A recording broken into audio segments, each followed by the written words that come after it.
Bonjour, aujourd'hui nous sommes avec Enrico Chiesa qui est en charge du site africafilm.tv. Enrico, tu voyages beaucoup, tu rencontres beaucoup d'acteurs sur le marché de l'audiovisuel en Afrique. Qu'as-tu observé en 2012? Quelles sont les principales tendances? On va dire trois-quatre tendances. Et quels sont tes projets en 2013? En 2012, j'aimerais mettre en avant quatre choses en Afrique, deux d'un point de vue technologique et deux pays. Euh, la première chose, c'est la tablette. Elle arrive. Elle est à l'île Maurice depuis quelques mois à moins de 100 $, c'est-à-dire à peu près, si on rapporte ça en monnaie francophone africaine, autour de 50 000 francs CFA, qui est le prix d'un très très bon téléphone. Donc ça y est, c'est là. Les Africains peuvent et commencent à regarder vraiment des vidéos sur des écrans portables. Au Sénégal, Huawei vient d'arriver, ce qui apporte une petite concurrence, une belle grosse concurrence même contre Samsung qui commençait à régner tout seul. Et Huawei n'attaque pas avec des téléphones bas prix, mais avec des tablettes de haut niveau. Donc ils vont tirer le marché dans cette direction-là. Et pour nous, c'est excellent. Euh, D'autant donc plus qu'il y a l'arrivée de la 3, enfin, 3, la vraie 3G, 4G, voilà, donc on LTE, verra à quel prix. etc. Mais On disons que verra à le quel prix. premier Et le élément, c'est Wi-Fi que les outils de visionnage sont là. d'accès. Après, nous, ce qui nous intéresse, c'est de ramener des revenus aux producteurs. Mhm. Et là, la deuxième bonne nouvelle et le deuxième phénomène très important en progrès en Afrique, c'est le paiement mobile. Ouais. Il est extrêmement frappant de voir à Dakar, qui est une économie traditionnellement de l'argent liquide, puisque les gens sont peu bancarisés, de voir des gens de milieux très populaires payer leurs factures d'électricité avec leur téléphone. Mhm. Des choses qu'on n'imagine pas, que beaucoup d'Américains ou d'Européens n'imagineraient même pas faire, Mhm. puisqu'ils le font en ligne, ils le font avec leur prélèvement automatique, etc. Donc, premièrement, la tablette pour regarder des films. Mhm. Deuxièmement, le paiement mobile extrêmement développé, partout en plus. Mhm. Parce que bon, le Sénégal c'est un pays qui est assez en pointe de ce côté-là, mais quand on regarde l'Afrique de l'Est, le Kenya. Nigeria, sans parler de l'Afrique du Sud, etc., donc les ingrédients sont là. Mhm. Euh, les deux autres choses dont je voudrais parler ne sont pas des choses, sont des pays Mhm.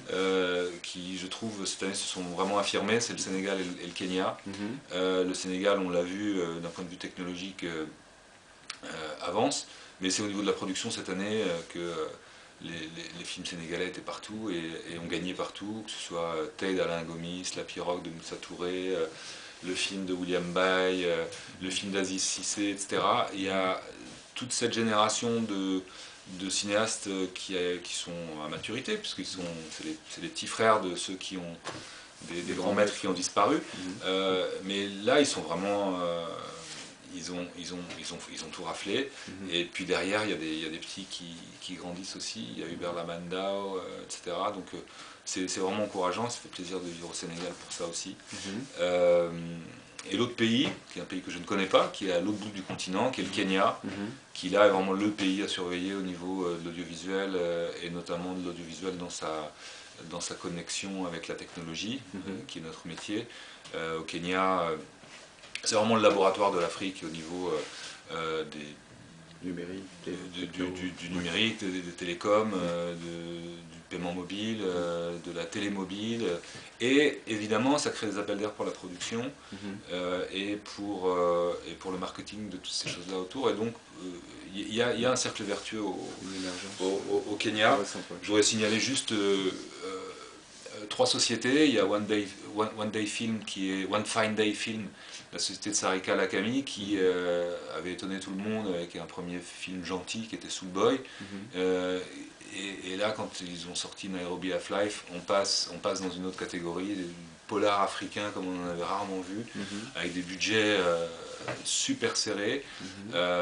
Et leur troisième film que j'ai pas vu s'appelle Something Necessary, était en avant-première la semaine dernière à Nairobi. Donc tout d'un coup un pays qui apparaît dans le paysage cinématographique, parce que moi je connaissais pas grand chose par quelques documentaires kenyans, mais ça c'est vraiment intéressant. Mhm. Après il y a des sociétés qui ont vraiment de l'ambition. Mhm. La plus importante c'est Suku, qui a la marque Wananchi, qui est de la télévision payante. Mhm.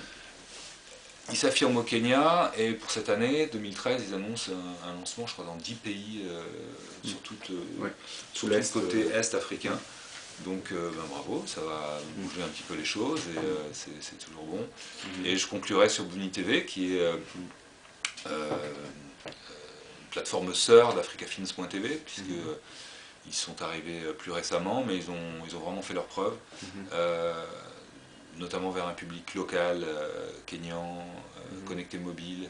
Ils ont enregistré des chiffres qui sont vraiment intéressants, et ce qui nous a amené, nous, du fait de notre éloignement, de considérer ça comme un potentiel de synergie et de rapprochement. Donc à partir de cette année, on travaille avec eux en commençant par des acquisitions communes. Ça veut dire que tous les films que nous allons signer pourront être exploités aussi sur Bouni TV et vice versa. Ça nous permet d'être... L'Afrique est grande, le monde des festivals où on rencontre les réalisateurs africains est encore plus grand, et ça nous permet d'être plus efficace pour trouver les bons films, et ensuite d'être plus efficace pour exploiter ces bons films